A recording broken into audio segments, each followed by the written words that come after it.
Assalamu alaikum. I am your host Mukhtar Ahmad Khan. This is my 22nd video going to be released in Urdu language because about 30 videos uploaded in the last 7th month,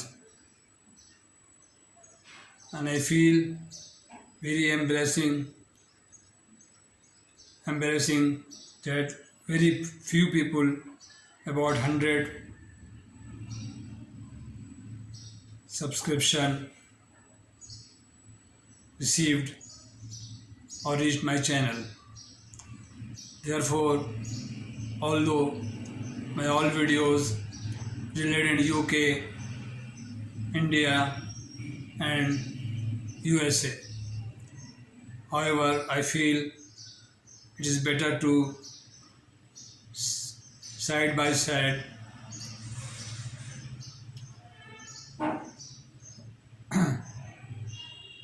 in Urdu language video to be released from my channel. Therefore, I would request you to please go through my all videos, and if you feel any ambiguity or any discrepancy or query, you may call on my WhatsApp or email to clarify or satisfy yourself. Therefore, now I start my this video. अस्सलामु अलैकुम। जैसा कि आपको पता है कि मैंने 1974 में बैंक ज्वाइन किया। उस वक्त मेरी तालीम मुकम्मल नहीं थी, I was not graduated. Same time started intermediate classes, participating in the inter के कॉलेज, उर्दू कॉलेज, वफाकी गवर्नमेंट उर्दू कॉलेज में मैंने दाखिला ले लिया और दिन में सुबह 9 से 5 बैंक ज्वाइन कर लिया 1974 में। My first bank was UBL where I serve 23 years. 23 साल मुसलसल काम करने के दौरान मैंने इंटर का इम्तहान पास किया, 2 साल बैंकिंग डिप्लोमा किया, फॉरेन एक्सचेंज, सब कुछ इसी दौरान मैं UBL से हासिल करता रहा। चूँकि ये मेरा पेरेंट बैंक था, मुझे बहुत सपोर्ट किया UBL ने। I am thankful to the top management right from president to my manager, my incharge foreign exchange. It was a very big branch, about 600 people working in the main branch, IH Chandigarh Road branch, and I was posted in the foreign exchange department after completion my 6 years foreign exchange course. उसके बाद मैं यहाँ पढ़ता रहा, लोगों को साथ जाता रहा। 6 महीने का कोर्स मैंने किया। फिर मैं IBP ज्वाइन किया बैंकिंग डिप्लोमा के लिए। तो वहाँ शाम 5 बजे से लेकर 8, 9, 10 बजे रात तक वहाँ स्टडी करता, डिप्लोमा कंप्लीट कर रहा था। एनीवे, ये तो मेरी हिस्ट्री है जो कि आपको मेरे प्रोफाइल में और फर्स्ट सेशन सेकंड सेशन में मिल गया होगा, ये मिल जाएगा आप। Now I started my first lesson, that is banking. What is banking? Banking क्या है? लोग अपना पैसा जमा करते हिफाजत से रखते हैं to keep their deposit and withdraw their money from their deposit। ये बेसिक फंक्शन है बैंक का। ये 2 फंक्शन जो बैंक के बहुत इंपॉर्टेंट है। उसके बाद आगे जाके इस दौर में और उस दौर में भी बड़ी vast field, import export, foreign exchange, LC, remittance, pay order, pay slip, local remittance, foreign remittance, सारे इसके अंदर जमा हो जाते हैं। तो एनीवे बैंक, स्टेट बैंक की मर्ज़ी से और उनकी परमिशन से एक सर्टेन अमाउंट जमा करने के बाद, पहले ज़माने में 5 मिलियन था, 10 मिलियन हुआ, 50 मिलियन हुआ, तो ये इनके स्टेट बैंक की रिक्वायरमेंट है to establish a commercial bank. NCLI है और दूसरे अदारे हैं, उनसे परमिशन लेने के बाद बैंक खोल सकता है जो भी चाहे, जिसके पास इतने पैसे हों और जिसके पास नॉलेज हो, जिसके पास एग्जीक्यूटिव हों, पढ़े लिखे लोग हों। इस स्टेट बैंक के तसल्ली के बाद आप बैंक खोल सकते हैं। तो एनीवे मैं तो बैंक की बात करूँगा, फिर उसके बाद बैंक अपनी ब्रांचें खोलेगा तो वो बताऊँगा। बैंक में अमूमन शुरू में जब बैंक खुलता है तो उसमें 5-6 इम्पोर्टेंट डिपार्टमेंट होते हैं, जिस तरह से बैंक के administration, personal, accounts and other department. जब ये बैंक समझे इटसेल्फ एक ब्रांच मेन ब्रांच खोला, वही आपकी नंबर 1 ब्रांच है या वही हेड ऑफिस भी है, तो वो क्या करते हैं, उनके पास 4-5 डिपार्टमेंट बहुत इंपॉर्टेंट होते हैं। जिस तरह डिपॉजिट डिपार्टमेंट जो कि पैसे रिसीव करता है और जमा करके सेफ इन करता है, तो ये है आपका deposit department. Number 2 important department is account opening department. After proper verification और तस्दीक के बाद कस्टमर के अकाउंट खोले जाते हैं, जो कि स्टेट बैंक के रूल एंड रेगुलेशन के मुताबिक खोले जाएंगे कि आपके बैकग्राउंड क्या है, आप क्या करना चाहते हैं, सेविंग खोलेंगे, तो ये काम है अकाउंट ओपनिंग डिपार्टमेंट का। वहाँ पे तमाम चीज़ें जो रिक्वायरमेंट है, शनाख्ती कार्ड है इस ज़माने में या उस ज़माने में कोई और, पहले ज़माने में तो ये चीज़ें थी नहीं, तो शनाख्ती कार्ड लेके, अब ये शनाख्ती कार्ड लेके और बिजली के बिल है या दूसरी चीज़ें रिक्वायर पूरा करके आपका अकाउंट ओपन कर देंगे। ये अकाउंट ओपनिंग का काम है। उसके बाद आता है bills and remittance department. Bills and remittance department जहाँ के पे ऑर्डर, पे स्लिप और रेमिटेंस करते हैं, उसको बिल एंड रेमिटेंस डिपार्टमेंट कहते हैं। ये number 3rd department is known as the bills and remittance department और पे ऑर्डर डिपार्टमेंट। नंबर 4 जो काउंटर पे कैश है, ये cash first where the payment is made is a part of deposit department, CD department, saving department. When you place the cheque और bank issue you the cheque, checking account और non checking account. अगर checking account है तो आपको chequebook issue किया जाएगा, और non checking account है तो बैंक चेकबुक इशू नहीं करेगा। अच्छा, ये डिपार्टमेंट हो गए आपके डिपॉजिट डिपार्टमेंट का हिस्सा हुआ। नंबर 3 हुआ आपका number 4 is the advances department. Is a very important department where loan, every type of loan is allowed to the customer, known as a advances department और क्रेडिट डिपार्टमेंट। तमाम scrutiny के बाद, तमाम लवाजमात को पूरे करने के बाद अगर आप अप्लाई करते हैं, अगर आप इंटाइटलमेंट होते हैं as per State Bank and management rule and regulation, तो एडवांसेस डिपार्टमेंट आपको फाइनेंस करेगा। या बिजनेस फाइनेंस होगा, या कंज्यूमर फाइनेंस होगा, या गाड़ी के लोन होंगे, या कार फाइनेंस होंगे, ये लोन डिपार्टमेंट आपको अदा करेगा। उसके बाद नंबर 5 है एडमिनिस्ट्रेशन, ब्रांच और head office administration department. Number 6 computer department, computer division, where as the big banks has large department is known as a computer department. Computer में फिटिंग होती है, सारी चीज़ें ब्रांच फिट करती है और वहाँ पे डेबिट एंड क्रेडिट और लवाजमात जो उसके पूरे होते हैं। और होते हैं फिर उसके बाद पर्सनल डिपार्टमेंट, जहाँ से अपॉइंटमेंट होते हैं लोगों के, ये कहलाता है personal department, HR department. They qualified people और appointment are made through HR department. ये हो गए आपके 4-5-6 मुख्तलिफ जो बैंक को बनाने के लिए, बैंक के एग्जिस्ट को, बैंक को स्टार्ट लेने के ये डिपार्टमेंट बैंक के हुए। इसके बाद आता है फिर foreign exchange department, LC department, export department, foreign bill collection department. These are separate department side by side और बिसाइड बैंकिंग।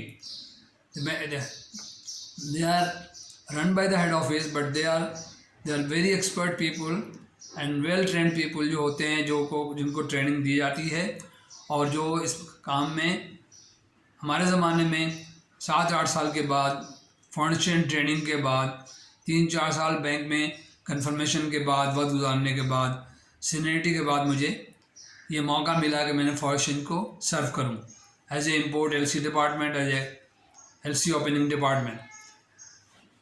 तो ये डिपार्टमेंट हो गया आपके इम्पोर्ट डिपार्टमेंट। उसके बाद हो गया एक्सपोर्ट डिपार्टमेंट। उसके बाद रेमिटेंस डिपार्टमेंट होते हैं जो कि रेमिटेंस को out going and in going को मेंटेन करता है। जो बाहर से रेमिटेंस आते हैं उसमें जमा होते हैं और वो मैनेज करता है। और आउटवर्ड रेमिटेंस डिपार्टमेंट होता है जो कि मुख्तलिफ तरीक़ों यूज़र्स को दिया जाता है। जिस तरह foreign exchange department remittance, outside remittance, inward remittance और आउटवर्ड रेमिटेंस, 2 डिपार्टमेंट होते हैं रेमिटेंस के अंदर, फॉरेन रेमिटेंस के अंदर। ये सब देख रहे होते हैं और ये लुक आफ्टर करते हैं तमाम चीज़ों को। लिहाजा import, there are 4 types of 4 method used in the foreign trade. Number 1, advance payment. If I am importer, the importer is sitting my counter and he wants to import, he will ask me कि अब ये मेरे पास advance payment आ गए हैं और मुझे माल भेजना है एडवांस पेमेंट के against. Therefore number 1 advance payment, और number 2 contract, number 3 letter of credit. ये 3 मेथड जो बहुत इम्पोर्टेंट है। एडवांस पेमेंट में पैसे आ गए, आपने माल भेज दिया, कस्टमर बायर में एग्रीमेंट हो गया, ये उनके ताल्लुकात अच्छे हैं, उनके रिलेशनशिप बहुत अच्छे हैं उनके साथ, तो बायर ने आपको पैसे भेज दिए, आपने एक्सपोर्ट कर दिया। और आपने इंपोर्ट पे हैं तो आपने पैसा भेज दिया, आपने भरोसा करते हुए आपने फॉरेन सेलर को आपने पैसे भेज दिए, then he will ship the goods in your favour. ये हो गए एडवांस पेमेंट। उसके बाद है contract. Contract is made between the seller and buyer. If you import the goods on contract process से, तो वो कॉन्ट्रैक्ट एग्रीमेंट साइन हो गया आपके दरमियान, सेलर एंड बायर के दरमियान। वो उधर से भेज रहा माल आपको, आप यहाँ माल रिसीव कर रहे हैं और आप डॉक्यूमेंट आपके बैंक के पास आएगा। आप बैंक में जाकर बताएंगे कि जब ये माल आ गया, ये डॉक्यूमेंट आप उसको देंगे डीए बेसिस पे या साइड बेसिस पे, कैश पे। तो वो कैश जमा करा के आपके पास वो डॉक्यूमेंट ले जाकर माल छोड़ाएगा, माल ले जाएगा, रिलीज़ करा लेगा कस्टम से। अगर डीए पेमेंट पे है तो वो आपको बिल ऑफ एक्सचेंज पे साइन करेगा और आपके पास आकर लेटर ऑफ एक्सेप्टेंस साइन करके देगा डॉक्यूमेंट के ऊपर कि मैं 30 days 40 days whatever mention or manage by the or agreed by the seller and buyer. ये हो गया आपके contract. The most safest method is letter of credit because huge business are made through letter of credit. Letter of credit is a conditional payment. If the documents is received at the import counter by the LC opening bank, LC मैं खोल रहा हूँ आपके behalf पे, आप मेरे पास आते हैं जनाब LC खोल दें, ये मेरे एग्रीमेंट है, ये मेरा परफॉर्मा इनवॉइस है, ये सेल एग्रीमेंट है, ये इंश्योरेंस का नोट है और ये एग्रीमेंट आप LC खोल दें। अब आप ये मनसर होता है कि आपके कस्टमर कैसा है, ये आपके रिलेशन पहले से अच्छे हैं या पुराने हैं या गुडविल कैसी है, तो आप उससे मार्जिन लें या ना लें, ये आप पे है। लेकिन अगर कोई मिसहैप हो गया और पेमेंट में डिले हुआ तो the bank will be responsible. The State Bank is not responsible to remit. You will have to make payment to exporter. Exporter sitting outside the country, outside the Pakistan. Therefore, जब वो वहाँ से माल भेजेगा आपके पास, आप LC यहाँ से open करेंगे, you establish the LC letter of credit on behalf of your customer and send it to advising bank. Advising bank may be UBL, may be Bank of America or Chase Manhattan or Barclays bank or Sumitomo bank Japan, to where the goods is going to be shipped, you send the LC advice to that bank. मिसाल के तौर पे अगर आप UK भेज रहे हैं तो आपने बैंक ऑफ यूबीएल चूज़ किया, यूबीएल काउंटर पे, तो आप मिन्सिंग लैंड लंदन को भेजेंगे, यूके को भेजेंगे कि आप इसके एलसी को एडवाइस कर दें। और तमाम कवायद एग्जैक्टली जो एलसी ओपनिंग फॉर्म के अंदर दिए हुए हैं, कितना माल होगा, किस डेफिनेशन, एक्सप्लेनेशन, शिपिंग टर्म, सब उसमें मेंशन होते हैं। And you completely according to tenor, shipment date, payment date, everything will be mentioned in the LC, and you will advise the LC through Swift message or telex message or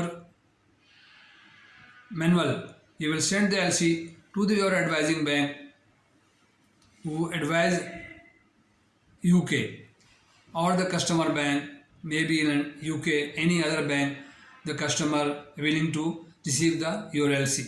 When the LC, जब LC वो वहाँ पहुँचेगा, LC पहुँचने के बाद उसको advising करेगा वो उस कस्टमर को, और उससे कहेगा कि आपकी एलसी आ गई है, आप ये माल पैक करें और माल तैयार करें, और ये एलसी की कॉपी आप ले लें और एक कॉपी अपने पास रखेगा उसको मैच करने के लिए क्या क्या मंगाया आप।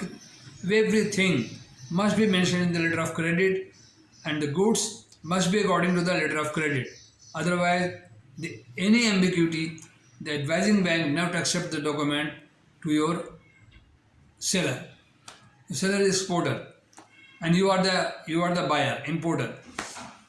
तमाम चीज़ों को चेक करने के बाद वो रिसीव करेगा, जब डॉक्यूमेंट शिप करेगा तो शिप करने के बाद बिल ऑफ लीडिंग लेके आएगा वो किसके पास, और जो डॉक्यूमेंट हैं इसमें पैकिंग लिस्ट है और उसमें सर्टिफिकेट ऑफ ओरिजिन है और तमाम चीज़ें मैं आपको बाद में बताऊँगा उर्दू में सारी चीज़ क्या क्या डॉक्यूमेंट। तो मैं एक सरसरी तौर पे आपको उर्दू में एक बता रहा हूँ, मैं आपको डिटेल में बताऊँगा जो चीज़ें हमने इंग्लिश में बताई है आपको, वो सारे डॉक्यूमेंट आपके इंपोर्ट, वो एक्सपोर्टर जो है बाहर के बैठा हुआ बाहर ममालिक में, वो लाके यूबीएल को या एडवाइजिंग बैंक जो एडवाइस कर रहा हो या जो कस्टमर का बैंक उसको ला के देगा, साहब ये माल हमने भेजना है और ये एलसी की कॉपी आपके पास भी है और मेरे पास भी है, इसके मुताबिक आप देख लें। And that advising bank they accept the document until unless if is an order or the clean document, bill of lading है, बिल ऑफ एक्सचेंज, इसमें क्या लिखा है, कितने टर्नओवर क्या है, इमीडिएट पेमेंट है, साइट एलसी है तो फ़ौरन पेमेंट करना पड़ेगा, और अगर डीएक एलसी है तो वो कैसे होगा, ये सारी चीज़ें एलसी में दी हुई होती हैं। इसमें खाना बने होते हैं, हम जब यह एलसी खोलते हैं उसमें हम एडवाइस कर देते हैं उस बैंक को कि अभी हमारा कस्टमर इसको आप दे दें। अच्छा, इससे पहले इन लोगों में दोनों में सेलर बायर में पहले एग्रीमेंट हो चुका है, इस तरह हम इस तरह से करना है, इस तरह से नहीं करना है।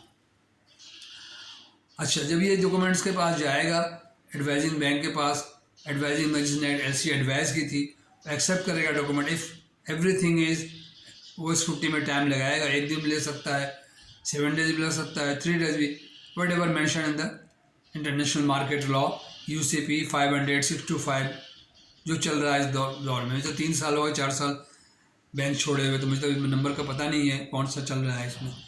अब वो जब डॉक्यूमेंट्स की स्क्रूटनी कर लेगा सब कुछ, after proper scrutiny exactly LC term the advising bank match this document and then he will accept the document and give the receipt to the exporter. Exporter को बोलेगा ठीक है साहब, मैंने आपके चीज़ें ले ली हैं आपसे, आप ये अपने पास रख लें और मैं इसको जैसे जिस तरह का पेमेंट टर्म है, अगर फ़ौरन इमीडिएट पेमेंट करना है तो बैंक इसको इमीडिएटली पेमेंट कर सकता है, लेकिन प्रॉपर स्क्रूटनी के बाद everything to the point exactly in terms of the LC वो पेमेंट कर सकता है। अगर साइट एलसी है निगोशिएट कर सकता है, निगोशिएशन इज़ अलाउड, और वो डॉक्यूमेंट DHL या कोरियर के थ्रू से पाकिस्तान हमारे काउंटर पे भेज देगा, सेंड कर देगा। अब मेरे पास क्या होगा, जब डॉक्यूमेंट आएगा मैं डॉक्यूमेंट को फिर उसी तरह एलसी जो कॉपी मेरे पास रखी थी ओपनिंग टाइम पे उससे मैच करूँगा, सब चीज़ों को मैच करने के बाद देखने के बाद ओके, अगर डॉक्यूमेंट ओके है, now suppose the document is okay, everything okay, then I will call the customer, my importer, उसको बुलाएंगे और बुला के बोलेंगे साहब ये डॉक्यूमेंट आ गया, आप देख लें, चेक कर लें और एक्सेप्ट कर लें इस पर कि डॉक्यूमेंट ठीक है, मैं एक्सेप्ट कर रहा हूँ, अब आपका इसको रिलीज़ कराएंगे, आपका पेमेंट करेंगे हमें, डॉक्यूमेंट कब ले जाएंगे। वो 2 दिन 3 4 दिन अकॉर्डिंग टू देयर, जैसे कस्टमर है उसका भी आपको ख्याल रखना पड़ेगा, लेकिन but not more than 7 days I think, जो मेंशन है इंटरनेशनल मार्केट में। बिफोर सब कुछ करना है आपको 7 दिन के अंदर अंदर, पार्टी को इंटीमेशन भी देना है, फिर डॉक्यूमेंट लॉन्च भी करना है PID में। अच्छा, अब अगर आपने मार्जिन पार्टी से लिए हुए है तो मार्जिन लेने के बाद आपने कुछ पैसे 30% से अबाउट $10,000 के LC है, आपने 30% लिया हुआ है, $3,000 आपने मार्जिन में रखा हुआ है लेकर के जब आप LC खोल रहे थे। तमाम वॉचरिंग में बता दूंगा, इसमें बहुत सारे वॉचर्स होते हैं शुरू में LC ओपनिंग के टाइम में, तो आप 30% मार्जिन आपने मार्जिन हेड में डाला हुआ है उसके बिहाफ पे। अब कस्टमर से कहेगा बस 3,000 मार्जिन आपके पास है, $7,000 मैं आपको पे कर रहा हूँ या इतना इक्विवेलेंट रुपी पे कर रहा हूँ, ये मिला कर पैसे भेज दें। तो मैं फर्स्ट टाइम उसको PID में लॉन्च करूँगा डॉक्यूमेंट को, payment against document, documents and PID number के साथ, सीरियल नंबर के साथ हम उसको लॉन्च कर देंगे। लॉन्च करने के बाद PID डेबिट ₹10,000 और क्रेडिट फॉरेन बैंक $10,000, ठीक है। 10,000 इक्विवेलेंट पाक रुपी डिपॉजिट बाय द कस्टमर और मार्जिन माइनस करके जो भी जमा, हम उसको 10,000 इक्विवेलेंट पाक रुपी जमा करेंगे और उसको 10,000 एडवाइस करूँगा कि ये पेमेंट आ गया, मैं फॉरेन बैंक को, UK को, मित्सुबिशी बैंक को, जापान बैंक को, कोलंबो बैंक को, श्रीलंका बैंक को, उसको जो जहाँ जाना था उसको भेज देंगे वो पैसे, और उसको विद इन टाइम भेजेंगे, वरना वो मार्कअप चार्ज कर लेगा और मार्कअप फिर आपको देना पड़ेगा, कस्टमर नहीं देगी। लिहाजा विद इन 7 days और विद 5 days और 3 days ये सारा काम आपको करना है डिपार्टमेंट में बैठ के। ये वेरी इंटरेस्टिंग सब्जेक्ट है, वेरी टेक्निकल चीज़ें हैं, ये समझेंगे, देखेंगे आप, बहुत मज़ा आएगा। इसको बहुत ही केयरफुली पढ़ें, समझें। If you want to become a good banker और या अपॉइंटमेंट करने होने जा रहे हैं या आपका अपॉइंटमेंट होने वाला है, इसे आप मेरे तमाम जो 30 बैंकिंग के जो वीडियोज़ हैं सबको एक एक करके देखेंगे, और जहाँ जहाँ एम्बिग्यूटी समझ में ना आए आप मुझे फ़ोन करके व्हाट्सएप पे, ईमेल से मुझसे पूछ सकते हैं। जब भी डॉक्यूमेंट उनको पे चला जाएगा वो उनको पेमेंट कर देगा एडवाइजिंग बैंक और रिमर्सिंग बैंक, और हमारे पास क्या रह गया डॉक्यूमेंट। अब वो 5-6 दिन के बाद आता है, 2 दिन ऊपर हो जाता है तो उससे मार्कअप ले लेता हूँ मैं से, और उसे डॉक्यूमेंट साथ पैसे लेकर के डॉक्यूमेंट्स को रिसीव करा देते हैं, कवरिंग लेटर के साथ सब कुछ उसको दे देते हैं। उसमें बिल ऑफ एक्सचेंज होगा और सारे डॉक्यूमेंट होंगे इंटरनेशनल मार्केट में जो चलते हैं वो आपको बता दूँगा मैं। ये सेशन मेरा आज पहला सेशन है बैंकिंग का, और मैं उम्मीद करता हूँ कि आप लोग इसे पसंद करेंगे और इसको लोगों को शेयर करेंगे, क्योंकि मुझे अभी तक सिर्फ 100 सब्सक्राइबर मिले हैं, जो कि बहुत पुअर है। मुझे 1000 सब्सक्राइबर चाहिए।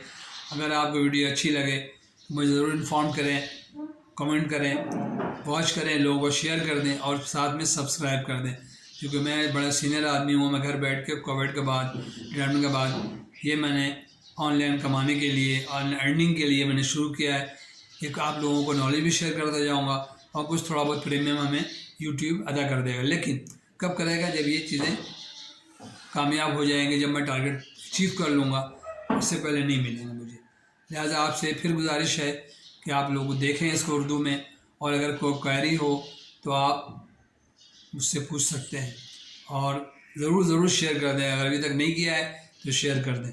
अच्छा, अब ये पहला सेशन हो गया मेरा उर्दू में, और ये मैंने बैंकिंग का एक खाका पेश कर दिया, जो आजकल हर पाकिस्तान हर आदमी बहुत करीब ब्रांचें खुली हुई हैं, लोगों को मालूम है। तो banking is not so very hard और understand difficult.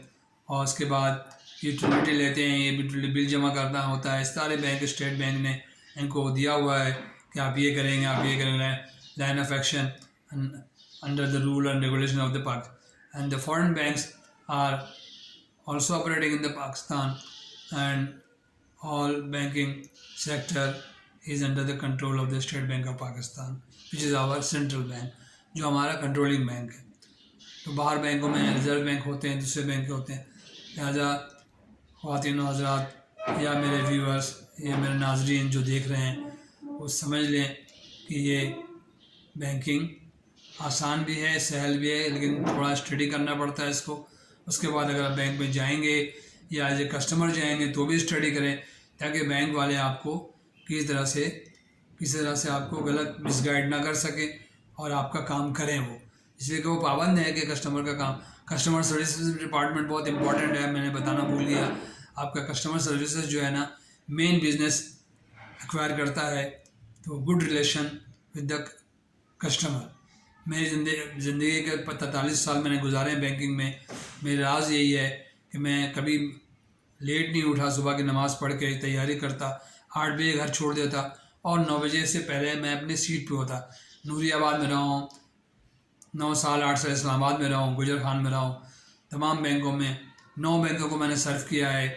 UBL, Bolan bank, माई बैंक, उसके बाद अल-फलाह बैंक, अल-फलाह के बाद मैं अल हबीब में गया, अल हबीब के बाद मैं अल हबीब को छोड़ के फिर मैं NIB पिकिंग ज्वाइन किया, पिकिंग में 3 साल किया, वहाँ से अनकम्फर्टेबल फील किया तो मैंने समिट बैंक को as a vice president join किया, जो कि आरिफ हबीब बैंक था।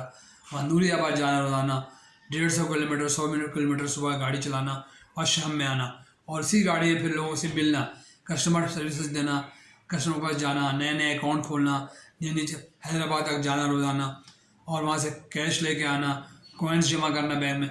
ये I feel pleasure to work और discharge my obligation sincerely and therefore 9 बैंकों को सर्व करके मैं वाइस प्रेसिडेंट बना। नूरियाबाद से समिट को छोड़ा तो मैं अस्करी बैंक ज्वाइन किया 1-1.5 साल, उसके बाद 2.5 साल में JS बैंक में 2016 में मेरी रिटायरमेंट डेट है। लिहाजा आप लोगों से गुजारिश है कि आप लोग समझें बैंकिंग को, जो विलिंग है सीखें और बच्चों को सिखाएं, अपने भाइयों को सिखाएं, अब कस्टमर को सिखाएं, और सब लोग सीखें कि LC कैसे खोलते हैं, LC में क्या क्या प्रॉब्लम है और अकाउंट ओपनिंग में क्या प्रॉब्लम है। ये सारी चीज़ें बहुत इंपॉर्टेंट है आपके लिए। अगर मास्टर में रहना तो bank is playing very vital role in the society and very important for the people who are involved in the business or salaried person also utilize the banking channel। बहुत सारे loan होते हैं bank के, house loan होते हैं, गाड़ियों के loan है, क्रेडिट कार्ड, ये सब चीज़ों को समझना होगा तो आपको बहुत आसानी हो जाएगी। और मेरे लिए भी अल्लाह ताला आसानी पैदा करे, अल्लाह ताला आप लोग के लिए भी आसानी पैदा करे। और जो लोग इसको देख रहे हैं, मुझे कोई, अगर आपको, पहले मैंने इंग्लिश में बनाया था वो 25-30 वीडियो, तो मैं अनकम्फर्टेबल फील किया कि पाकिस्तानी लोग देख नहीं रहे और मुझे रिस्पॉन्स सही नहीं आ रहा, तो मैंने इसे उर्दू में बनाने का फ़ैसला किया है। इसमें पहले first video as a learn banking और बैंकिंग सीखें, इस अनुमान से मैं इसको बनाया है। आज की तारीख़ है 11 और आज इसमें पहला उर्दू में, अब आइंदा इंशाअल्लाह ताला इंग्लिश में भी दूंगा और उर्दू में भी आपको समझाता जाऊँगा साथ साथ, ताकि आपको आसानी हो। Thank you very much, so nice of you. Please watch my video, subscribe me first of all. अभी तक नहीं किया तो प्लीज़ ये सब्सक्राइब कर दें, ताकि इसमें मैटर ऑफ 1 क्लिक, मैं इतना टाइम आपको, आधा घंटा आपको दिया, तैयार होकर कैमरे के सामने बैठा और कोट पहनी मैंने, ताकि लुक लाइक ए बैंकर, और फिर आपको चीज़, आप वहाँ से क्लिक करके आप मुझे सब्सक्राइब कर सकते हैं। इसमें प्लीज़ कंजूसी मत करें, please. Thank you very much, so nice of you. अस्सलाम वालेकुम।